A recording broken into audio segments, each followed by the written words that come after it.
한 번쯤 이런 생각을 해본 적이 있나요? 왜 저 사람은 내 마음을 몰라줄까? 혹은 내가 이렇게까지 노력하는데 왜 저 사람은 변하지 않을까? 우리가 살아가는 동안 이런 서운함과 마주할 때가 많습니다. 서운함은 관계의 균열이 시작되는 지점에서 생깁니다.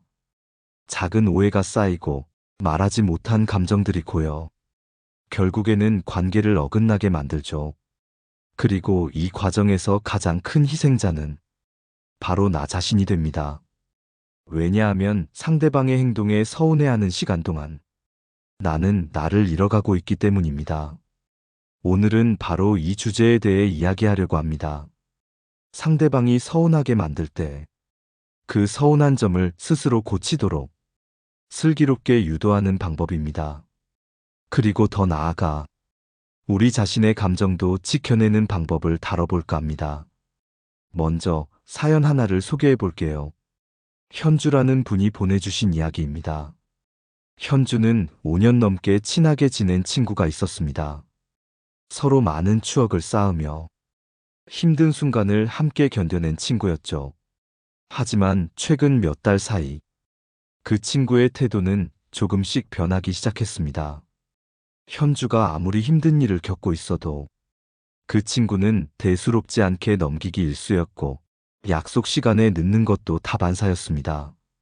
처음에는 이해하려고 노력했지만 마음속 깊은 곳에서는 서운함이 커져만 갔습니다. 그러다 어느 날 현주는 중요한 발표를 앞두고 그 친구에게 응원의 메시지를 기대했지만 결국 아무런 연락도 오지 않았습니다. 그날 밤 현주는 잠을 이루지 못하고 스스로를 탓하기 시작했습니다. 내가 너무 바랐던 걸까? 친구가 나를 이렇게 대하는 이유는 뭘까? 그러다 문득 깨달았습니다. 그동안 자신이 느꼈던 서운함을 단 한 번도 제대로 표현한 적이 없었다는 사실을요. 그 순간 현주는 결심했습니다. 더는 이렇게 살 수 없어. 나도 내 마음을 표현할 권리가 있어. 이 이야기는 많은 분들이 공감할 수 있는 상황일 것입니다. 우리 모두 누군가로부터 서운함을 느꼈던 경험이 있습니다. 그런데 중요한 점은 그 서운함을 어떻게 다루느냐에 따라 관계의 방향이 완전히 달라질 수 있다는 겁니다. 여기서 한 가지 질문을 던져봅니다. 여러분은 서운함을 느꼈을 때 어떻게 대처하시나요? 그 감정을 그대로 억누르나요? 아니면 솔직하게 표현하나요? 이 질문은 오늘 방송의 핵심 주제와 직결됩니다. 현주의 이야기를 조금 더 이어가 볼까요? 현주는 다음날 친구와 마주 앉아 그동안 느꼈던 감정을 솔직히 털어놓았습니다. 너와 이렇게 오래된 친구로 지내면서 정말 고마운 순간도 많았어.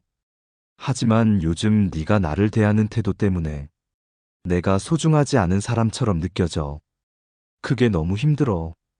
이 말에 친구는 처음에는 당황했지만 이내 진지하게 사과하며 자신도 그런 태도로 인해 현주에게 상처를 줬을 거라는 사실을 깨닫게 됐습니다.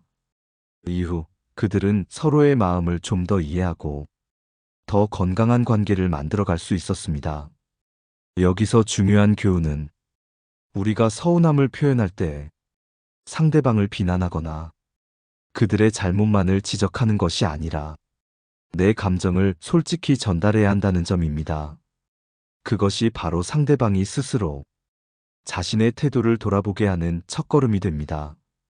이번에는 이러한 상황에서 우리가 더 슬기롭게 대처할 수 있는 방법에 대해 이야기해 보겠습니다. 현주의 이야기를 들으면서 여러분은 어떤 감정을 느꼈나요? 혹시 나도 그런 경험이 있는데 라고 생각하지는 않으셨나요? 우리 모두가 한 번쯤은 겪었을 법한 상황이지만 막상 그 안에 있을 때는 어떻게 해야 할지 몰라서 서로의 마음을 더 상하게 하는 경우가 많습니다. 오늘은 서운함을 표현하고 상대방이 그 서운함을 고치도록 유도하는 구체적인 방법들을 이야기해 보려 합니다.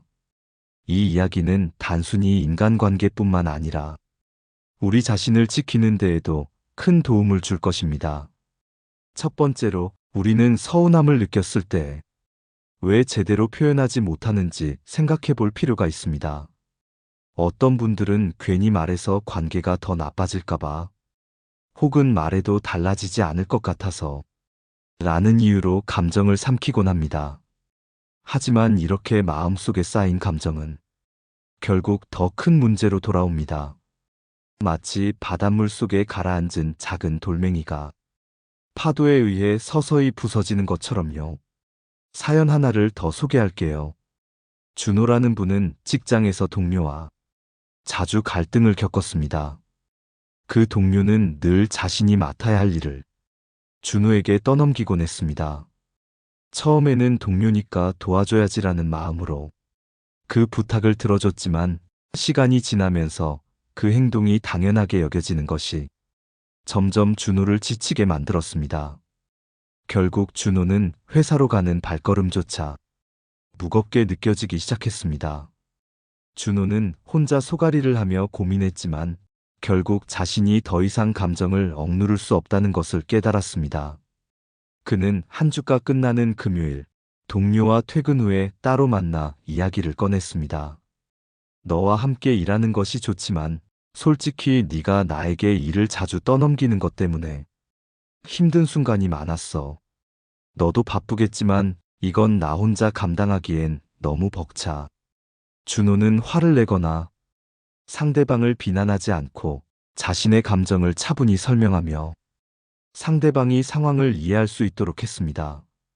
이 대화 이후 그 동료는 준호의 상황을 이해하고 자신의 행동을 고치기 위해 노력했습니다. 그리고 그들은 이전보다 더 나은 관계를 만들 수 있었습니다. 이 사례에서 우리는 중요한 두 가지를 배울 수 있습니다. 첫째, 서운함은 무조건 참는 것이 능사가 아니라는 점입니다. 감정을 억누르는 것은 스스로를 소모시키는 일이 될 뿐입니다. 둘째, 감정을 표현할 때는 상대방을 비난하기보다 내 감정에 초점을 맞춰 솔직하게 말하는 것이 중요합니다. 그렇다면 여기서 질문 하나를 던져볼게요. 여러분은 지금 서운한 감정을 누군가에게 품고 있지는 않으신가요? 그 감정을 표현하지 못해 스스로를 더 힘들게 하고 있지는 않으신가요? 만약 그렇다면 오늘이 바로 그 이야기를 꺼낼 좋은 기회가 될 수 있습니다. 이제 조금 더 구체적으로 상대방이 자신의 행동을 돌아보도록 슬기롭게 유도하는 방법을 이야기해 볼까요? 여기에는 몇 가지 중요한 원칙이 있습니다. 첫 번째, 구체적인 상황을 예로 들며 감정을 표현하세요. 예를 들어, 너는 늘 늦잖아라고 말하기보다 지난번에 너와 만나기로 한 날, 너가 늦어서 내가 좀 당황스러웠어라고 상황과 감정을 구체적으로 표현하면 상대방이 더 쉽게 이해할 수 있습니다. 두 번째, 비난이 아닌 부탁의 형태로 전달하세요. 너 정말 왜 그러니?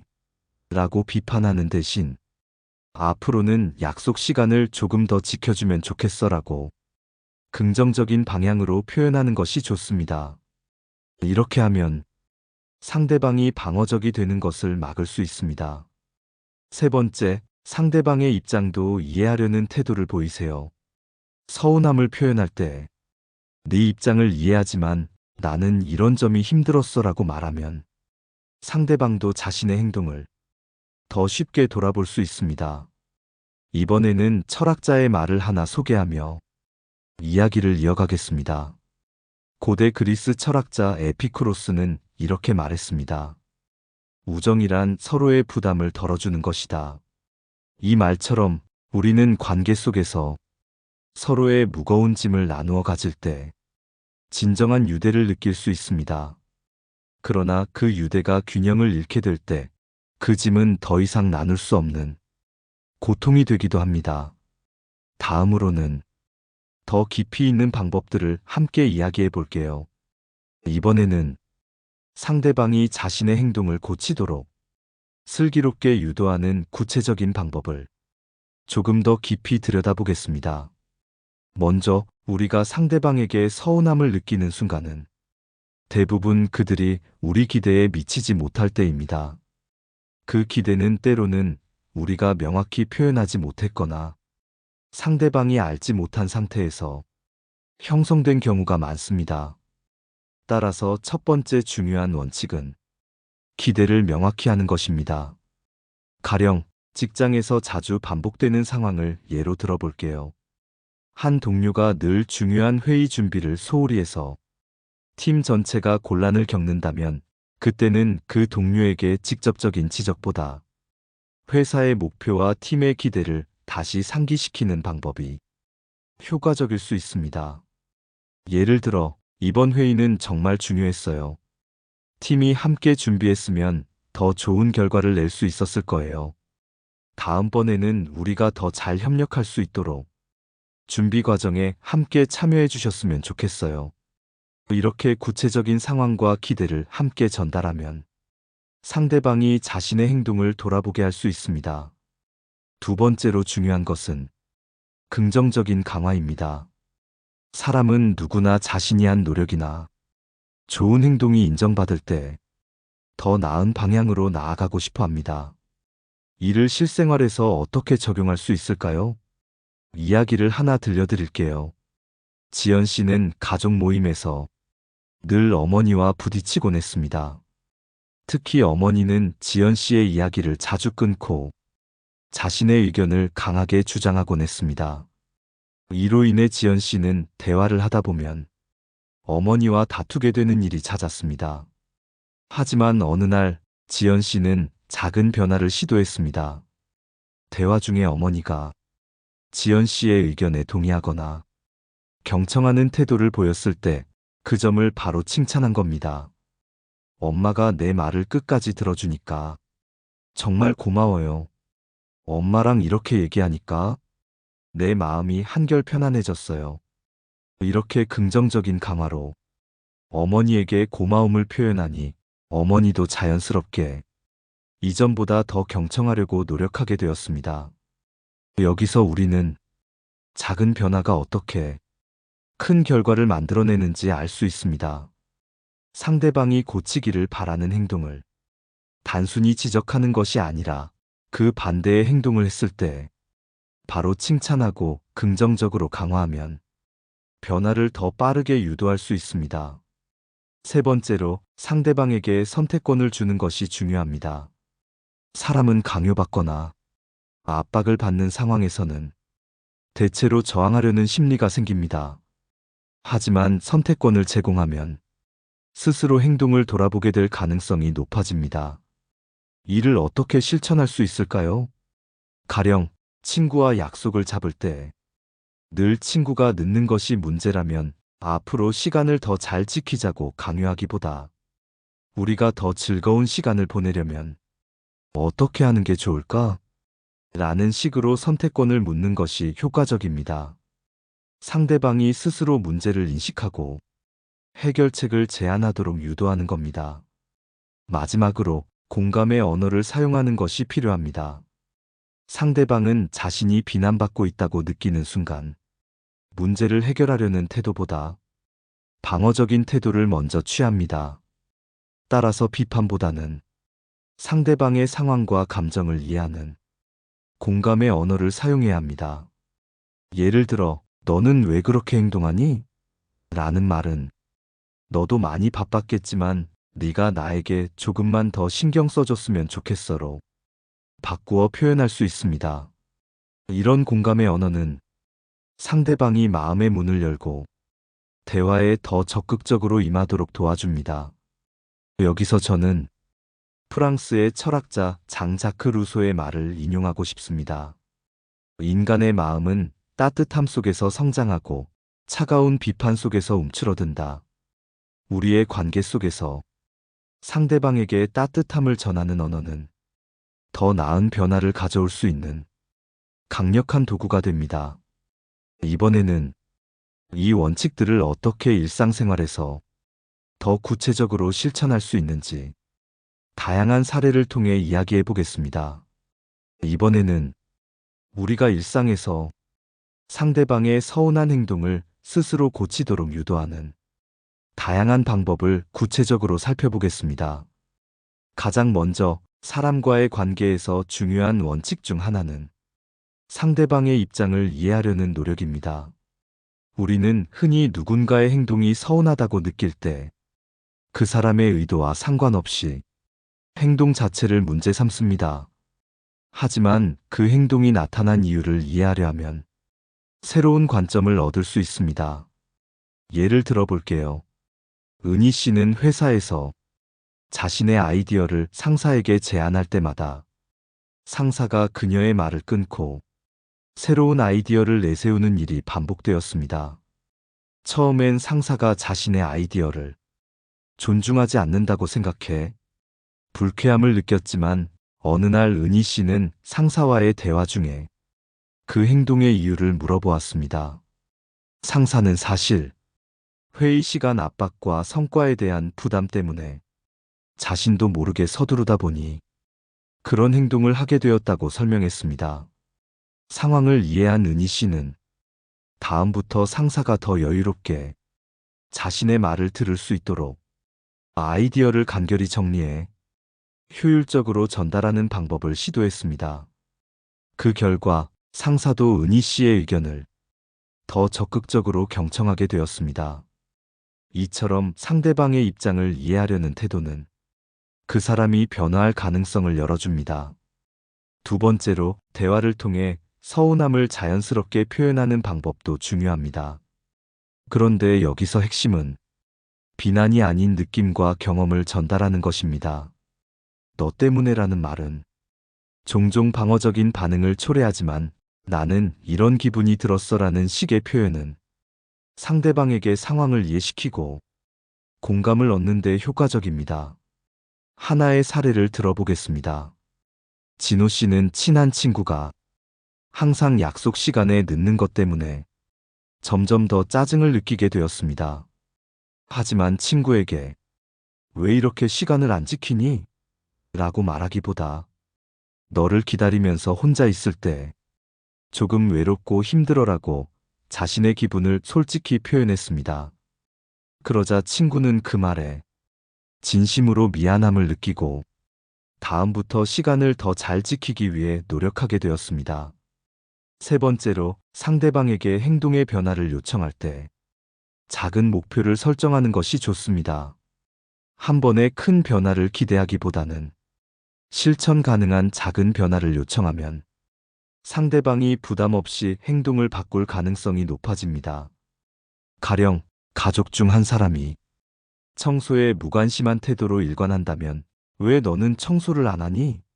라고 질책하기보다는 다음번엔 식탁 위에 물건만 정리해주면 정말 고마울 것 같아라고 구체적이고 작은 행동을 요청해 보세요. 상대방은 이 작은 변화를 통해 자신의 행동이 관계에 긍정적인 영향을 미친다는 것을 깨닫게 됩니다. 또 하나 중요한 점은 상대방의 변화를 기다리는 태도입니다. 사람은 한순간에 변하지 않습니다.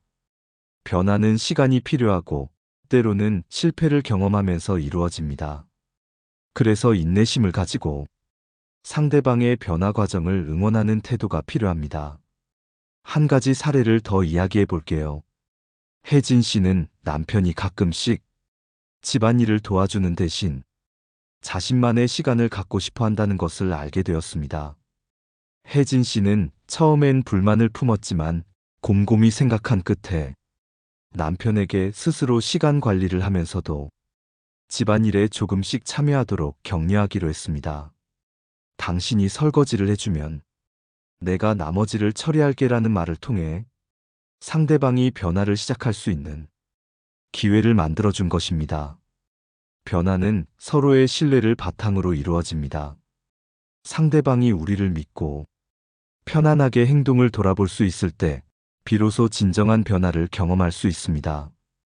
결국 관계의 문제를 해결하는 열쇠는 서로를 이해하고 작은 변화를 존중하며 긴 호흡으로 기다리는 데 있습니다. 이번에는 철학자들의 지혜와 조언을 통해 이 문제를 더 깊이 탐구해 보겠습니다.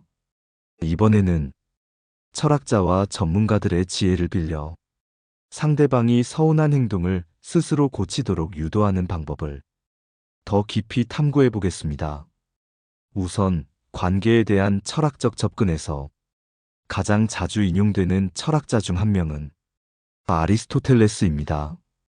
그는 인간의 삶에서 중용을 강조했습니다.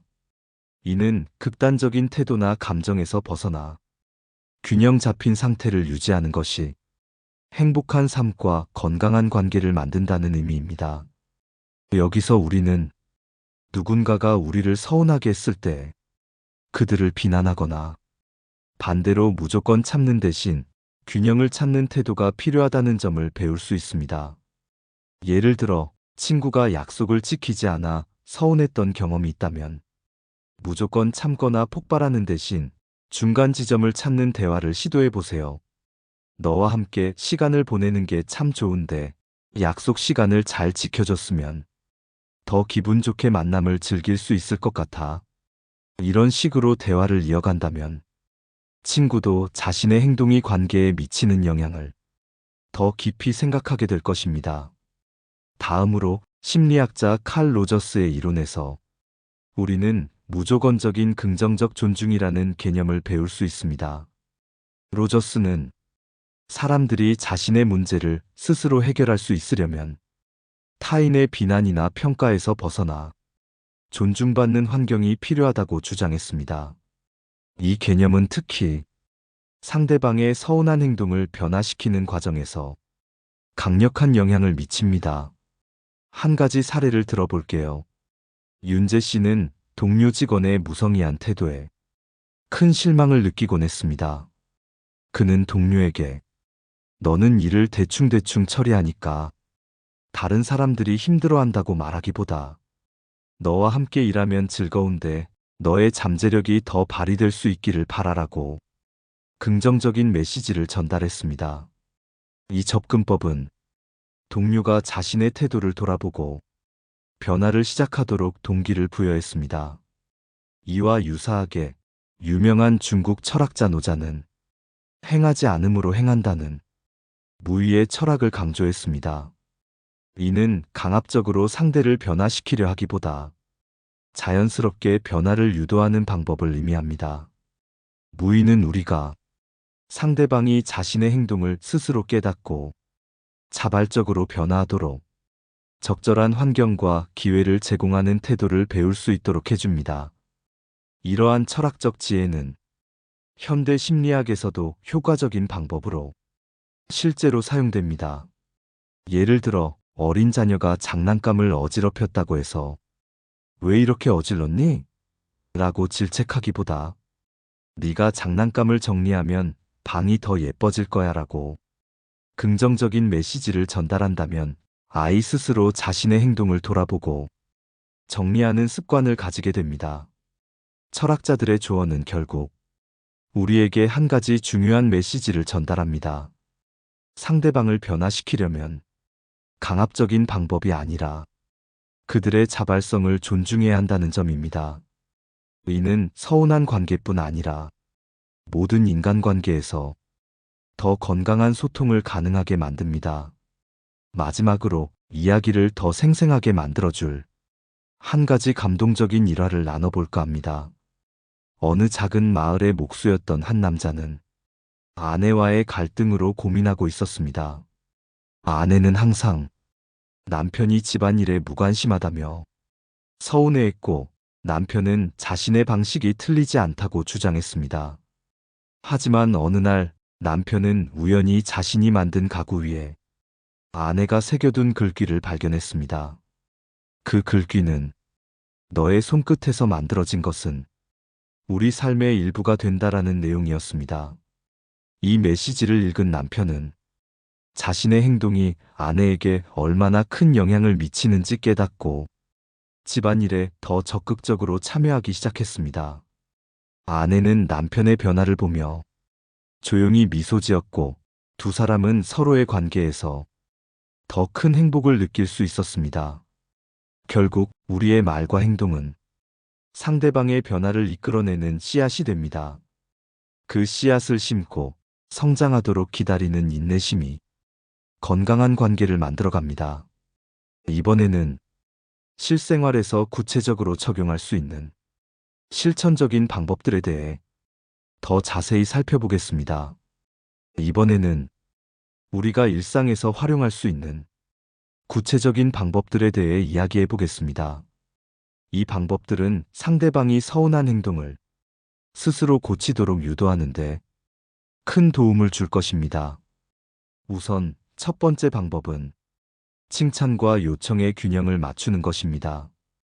우리는 보통 상대방의 서운한 행동에 즉각적으로 반응하며 부정적인 피드백을 주기 쉽습니다. 하지만 부정적인 피드백은 상대방의 방어 본능을 자극할 뿐 행동 변화를 유도하기 어렵습니다. 예를 들어 친구가 매번 약속 시간에 늦는다면 너는 왜 맨날 늦니? 라고 비난하기보다 너랑 함께 있으면 너무 즐거운데 조금만 더 시간을 맞춰주면 더 완벽한 시간이 될 것 같아라고 말하는 겁니다.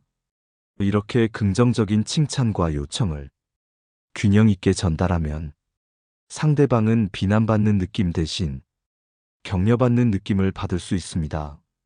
이러한 방식은 그들의 자발적 행동 변화를 효과적으로 유도할 수 있습니다.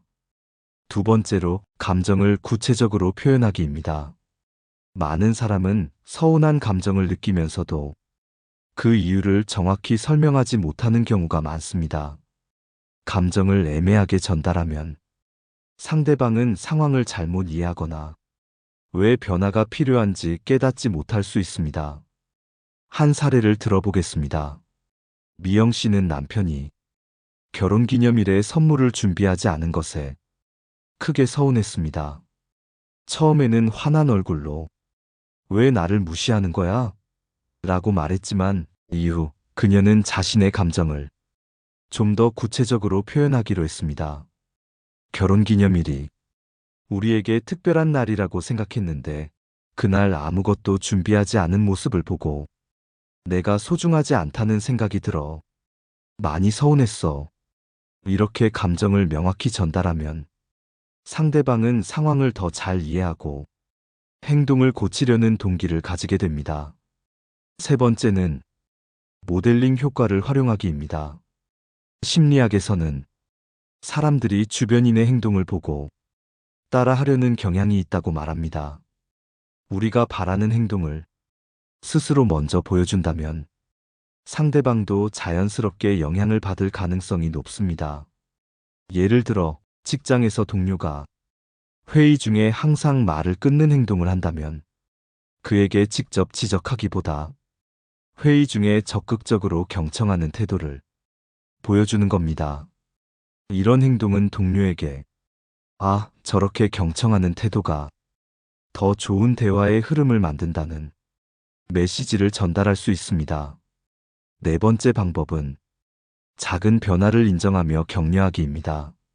사람은 큰 변화를 시도하려 할 때 부담을 느낄 수 있습니다. 작은 변화를 칭찬하며 격려하는 과정이 중요합니다. 한 예로 친구가 평소에는 대화를 듣지 않는 경우가 많았지만 어느 날 조금 더 집중하려는 모습을 보였다면 오늘 대화할 때 네가 정말 열심히 들어줘서 기분이 좋았어라고 말해주는 겁니다. 이런 작은 칭찬은 상대방에게 긍정적인 피드백을 주며 더 큰 변화를 유도합니다. 마지막으로 상대방의 입장에서 생각하기를 권합니다. 가끔 상대방이 서운한 행동을 하는 이유는 그들이 처한 상황이나 감정 상태를 잘 모르는 경우가 많기 때문입니다. 우리가 그들의 입장에서 상황을 바라보려 노력하면 더 효과적인 대화를 할 수 있습니다. 한 학생이 선생님에게 과제를 제출하지 않았다고 해서 왜 과제를 안 했니? 라고 묻기보다 요즘 네가 많이 피곤해 보여서 무슨 일이 있었던 건지 궁금해라고 말한다면 학생은 자신의 상황을 더 솔직하게 이야기할 가능성이 높아집니다. 이 대화는 학생이 스스로 책임을 느끼고 행동을 고치게 만드는 출발점이 됩니다. 결국 우리가 상대방에게 그들의 행동을 스스로 고치도록 유도하는 과정은 단순히 문제를 해결하는 것을 넘어 더 깊은 관계를 만들어가는 과정입니다. 그 과정에서 우리는 서로의 진심을 이해하고 함께 성장할 수 있습니다. 이번에는 이 주제를 마무리하며 여러분이 일상에서 실천할 수 있는 마지막 지혜를 나누도록 하겠습니다. 이제 마지막으로 이야기를 마무리하며 우리가 배운 내용을 하나로 묶어보겠습니다. 인간관계에서 가장 중요한 것은 상대방과의 진심 어린 연결입니다. 우리가 상대방의 서운한 행동을 스스로 고치도록 돕는 과정은 결코 쉬운 일이 아닙니다. 하지만 이 과정은 우리 자신과 상대방 모두를 더 나은 사람으로 성장시키는 소중한 기회가 될 수 있습니다. 마지막 파트에서는 우리가 그 여정을 어떻게 완성할 수 있는지에 대해 깊이 생각해 보려고 합니다. 이를 위해 한 가지 오래된 이야기를 여러분과 나누고 싶습니다. 오래전 한 현자가 제자들과 함께 산속에서 살고 있었습니다. 제자 중 한 명은 항상 다른 사람의 실수를 지적하며 불평이 많았습니다. 다른 제자들은 그와 함께 지내는 것이 점점 힘들어졌습니다. 어느 날 현자는 그 제자를 불러 말했습니다. 네가 다른 사람들을 바꾸고 싶다면 먼저 그들의 입장에서 생각해 보아라. 그리고 무엇보다 그들이 변할 수 있도록 네가 본을 보여야 한다. 현자의 가르침을 들은 제자는 자신의 말과 행동을 돌아보기 시작했습니다. 그는 자신이 늘 다른 사람을 비난하면서도 스스로의 부족함은 돌아보지 않았다는 것을 깨달았습니다. 그리고 천천히 그는 자신의 태도를 바꾸기 시작했습니다. 이 이야기가 주는 교훈은 명확합니다. 상대방이 변하기를 바란다면 우리 역시 변화의 시작점이 되어야 합니다. 그리고 그 변화를 지켜보며 격려와 지지를 아끼지 않아야 합니다. 이제 여러분께 질문을 드려볼게요. 여러분이 최근에 서운함을 느낀 순간은 언제였나요? 그 상황에서 상대방이 자신의 행동을 바꾸길 바라셨나요? 그렇다면 어떤 방식으로 대화했는지 한번 떠올려 보세요. 혹시 감정을 명확히 전달하지 못했거나 상대방을 이해하려는 노력이 부족했던 건 아닌가요? 우리는 모두 서툴 수 있습니다. 그러나 중요한 것은 이 서툼을 인정하고 조금씩 나아지려는 노력입니다. 상대방에게 비난이나 지적이 아닌 긍정적인 메시지를 전달하고 그들의 입장을 이해하며 행동 변화의 기회를 함께 만들어가는 것입니다. 이 과정에서 중요한 건 우리 스스로를 믿는 것입니다. 관계를 변화시키고 더 좋은 방향으로 나아가게 하는 데는 시간이 걸리지만 그만큼 값진 결과를 얻을 수 있습니다. 한 철학자의 말처럼 관계란 서로의 부족함을 채워주는 것뿐 아니라 함께 성장하는 데 의미가 있다는 것을 항상 기억해야 합니다. 우리가 나아가는 이 길은 상대방을 바꾸는 길이 아니라 서로의 삶을 더 풍요롭게 만드는 길입니다. 오늘 방송은 여기서 마무리하겠습니다. 방송을 들으시며 느끼신 점이나 공감 가는 순간이 있다면 댓글로 남겨주세요. 여러분의 이야기를 듣는 것은 저에게도 큰 힘이 됩니다. 구독과 좋아요도 여러분과 더 많은 이야기를 나눌 수 있도록 큰 도움이 됩니다. 다음 방송에서는 진정한 대화를 통해 오해를 풀고 관계를 회복하는 방법에 대해 이야기해 보려고 합니다. 관계 속에서 오해가 쌓이는 건 누구에게나 일어날 수 있지만 그 오해를 푸는 방법은 사람마다 다를 수 있습니다. 그런 점에서 다음 주제도 여러분께 많은 도움이 될 거라 믿습니다. 함께 해주셔서 감사합니다. 여러분의 하루가 더 따뜻하고 평온하기를 바랍니다. 우리는 서로 다른 길을 걷고 있지만 그 길 위에서 언제든 다시 만나 서로를 응원할 수 있기를 바랍니다. 감사합니다.